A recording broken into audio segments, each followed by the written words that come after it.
कि माई मक्का माई मदीना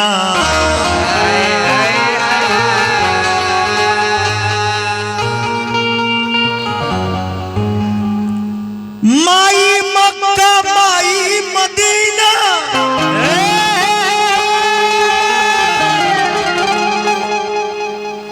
माई मथुरा काशी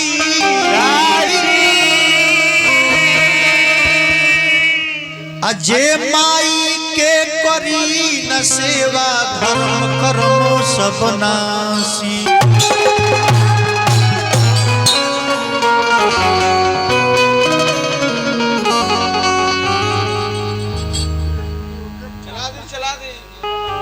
चला दी है जगवा में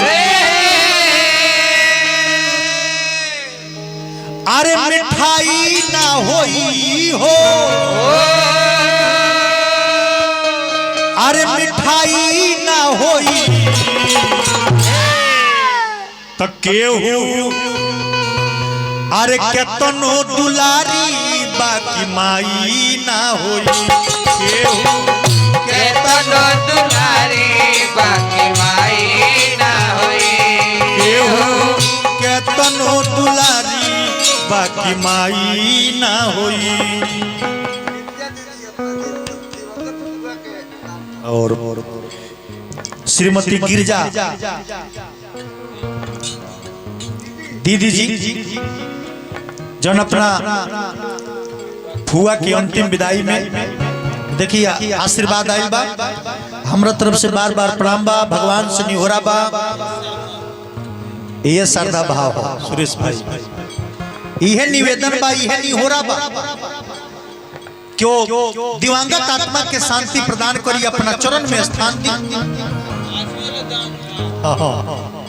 आज ये परिवार के छोड़ के जौन माता जी आज चल गई हमने के लड़का के लड़की के जन्मदिन हर साल मनावल जाई लेकिन माता जी आज के बाद में सपना हो गई कहे के बका हो केहू अरे केतनो दुलारी बाकी माई ना होई केहू केतनो दुलारी बाकी माई ना होई।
देखिए अगला अंतरा भाव लगत कहे के बका कि ऐसन दुनिया में के होई बोझा पेट में लेके ढोई ऐसन दुनिया में होई कि ऐसन दुनिया में के होई बोझा पेट में लेके ढोई ऐसन दुनिया में के होई बोझा पेट में लेके ढोई। वाह वाह बाहरे माई जो 9 महीना अपना पेट में लेके ढोएलू प्रमाण मिलता कि माई जहिया अपना बाबू के जन्म देली बबुनी के जन्म देली माई के जहिया लड़का चाहे लड़की के जन्म देवे में वेद पुराण प्रमाण बतावत कि 60,000 बीछी कटला के दर्द माई के होला। सुरेश भाई कि ऐसन दुनिया में के होई बोझा पेट में लेके ढोई दुनिया में के होई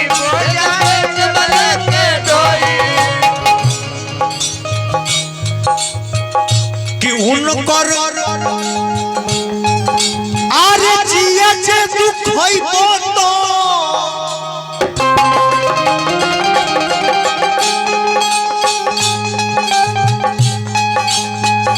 कि उनकर आरे जिया जे दुख खइबो तो भलाई ना होई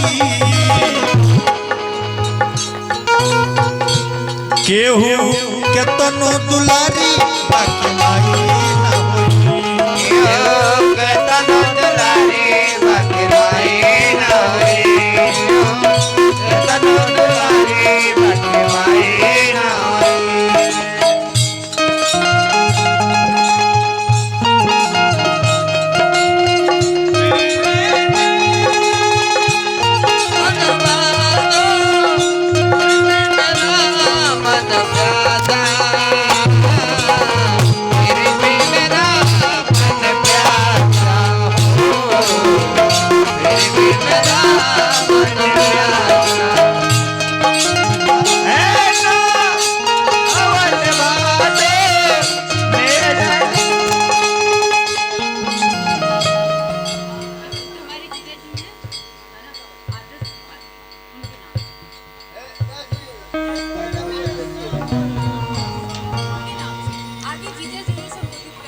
और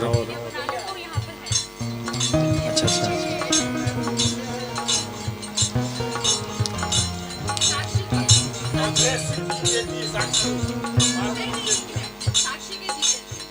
अच्छा अच्छा अच्छा। और देखिए हमारे प्यारी बिटिया रानी साक्षी बेटी के जीजा जी आदर्श त्रिपाठी जी जिनकी तरफ से शानदार 101 रुपया माता जी के आज अंतिम विदाई में अर्पित है।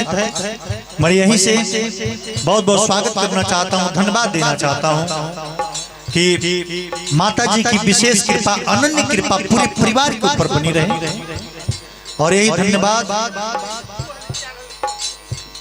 और मैं पहले भी बताया था मुझे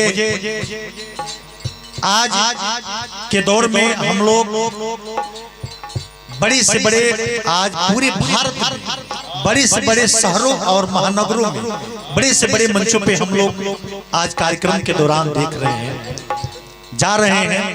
मैं पहले भी बताया था कि मैं हर जगह पे संदेश देता हूं कि आपका बेटा पढ़े न पढ़े लेकिन लड़की को जरूर पढ़ाइए। लेकिन गांव में लोग सोचते हैं कि मेरा बेटा पढ़ करके डॉक्टर इंजीनियर मास्टर बनेगा, लड़की को तो दूसरे के घर जाना है। लेकिन मैं कहता हूं कि लड़का को मत पढ़ाइए बेशक, लेकिन लड़की को पढ़ा करके इतना काबिल बना दीजिए कि लड़की कहीं भी रहेगी तो आपके सुख दुख में हमेशा काम देगी। इसलिए मैं कहना चाहता हूं, मैं पहले भी बताया था, हर मंचों पे हम लोगों ने उठाने का प्रयास किया कि बेटियां ईश्वर की वरदान है। क्या है? बेटियां ईश्वर की वरदान है। अब बेटियों ने हर घर का नाम रोशन किया। बेटियां ईश्वर की वरदान है, बेटियों ने हर घर का नाम रोशन किया है। कभी मीरा बन करके जहर पिया है। जिस घर में रहती है बेटी, जिस घर में रहती है बेटी, उस घर की दीवारें बोलते हैं और लोग मुझे अच्छे नहीं लगते हैं जो अपने बेटियों को अपने बेटे से कम तोलते हैं, अपने बेटियों को अपने बेटे से कम तोलते हैं।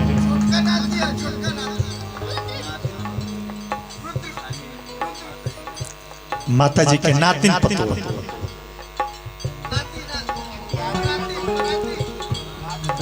हाँ बाबू रुद्र बाबू की तरफ से परपोता जिनके तरफ से देखिए अंतिम विदाई में केहू केतनो दुलारी बाकी माई ना हो।